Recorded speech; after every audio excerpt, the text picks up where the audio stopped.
जळगाव जिल्हा प्रशासनाकडून शेतकऱ्याच्या बांधापर्यंत पाणी पोहोचवण्यासाठी उपाययोजना केली जात आहे, योजना राबवली जाते आहे आणि त्या योजनेअंतर्गत जी पाईपलाईन जळगाव तालुक्यातल्या मुमरबाद शिवारातून गेलेली आहे, त्या पाईपलाईनला मोठी गळती लागल्यामुळे हजारो लिटर पाण्याची नासाडी होत असून शेतांमध्ये पाणी साचल्यामुळे शेतकऱ्याला नुकसानाचा सामना करावा लागतो आहे।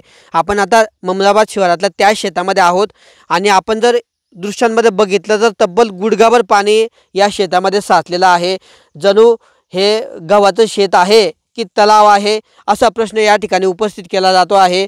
गेल्या काही दिवसांपासून ही जी पाईपलाईन आहे तिला गळती लागलेली आहे आणि त्या गळतीमुळे जे पाणी आहे पाण्याची नासाडी होत असून हे पाणी परिसरातल्या शेतकऱ्यांच्या शेतामध्ये जात आहे आणि शेतकऱ्यांचं मोठं नुकसान या ठिकाणी होताना पाहायला मिळतं आहे। या आता गव्हाच्या शेतामध्ये हे मोठ्या प्रमाणावर हे पाणी साचलेलं आहे आणि मोठं पाणी साचल्यामुळे या ठिकाणी शेतकऱ्याचं मोठं नुकसान झालेलं आहे। आपल्यासोबत संबंधित शेतकरी आहे, काय नेमका प्रकार आहे? ते लक्षच द्यायला तयार नाही आहे काय त्यांचे। नेमकं आहे? हे पाटाचं पाणी आहे, यावर ठेका घेतलाय जैनवाल्यांना, पण ते यायला तयार नाही। मी 3 दिवसापासून सतत त्यांना कॉल करतोय पण ते उचलायला बी तयार नाही। मी रात्री 12:30 वाजता फोन केला होता त्यांना, ते मला सांगत होते मी कोठे जायले, हे तुमले काय माहिती, तुम्ही कोठे बी जा ना हो, पण आमचं नुकसान होतं याचं काय। किती दिवसापासून चाललंय पाणी? आज 1 हप्तापासून 7 दिवसापासून पाणीच चालू आहे। दो आज नुकसान झालंय अजून? माझं एकल्याचं 3 एकरचं नुकसान झालेलं आहे आणि बाजूवाल्याचं गव्हाचं, बाजूवाल्याचं 1 बिघ्याचा हरभरा भरलेला आहे, पण तो काही फोन उचलत नाही आहे। तो जळगावला राहतो ना, त्याच्यामुळे मी त्यांच्या ऑफिसवर बी गेला होता पण ते काही लक्ष द्यायला तयार नाही आहे। तर आता काय मागणी काय राहणार? आता माझी जर नुकसान भरपाई दिली त्यांना तर मी जाणार नाही पुढे, नाही तर मी आज केस करायला चाललो आहे त्यांच्या नावाची। कुठे केस करणार? आपल्या जिल्हा पोलीस स्टेशनला।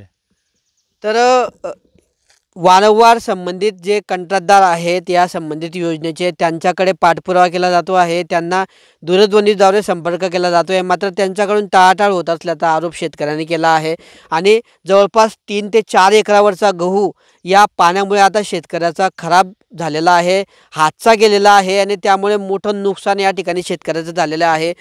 पाठपुरावा करूनही कुठल्याही पद्धतीने शासन प्रशासन किंवा संबंधित कंत्राटदार दाद देत नसल्यामुळे आता शेतकरी हे पोलीस स्टेशनला जाऊन संबंधित प्रकाराविरुद्ध तक्रार देणार असल्याचं त्यांनी आपल्याशी बोलताना सांगितलेलं आहे।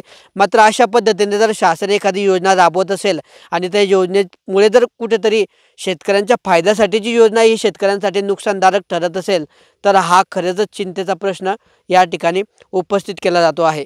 किशोर पाटील, TV9 मराठी, जळगाव।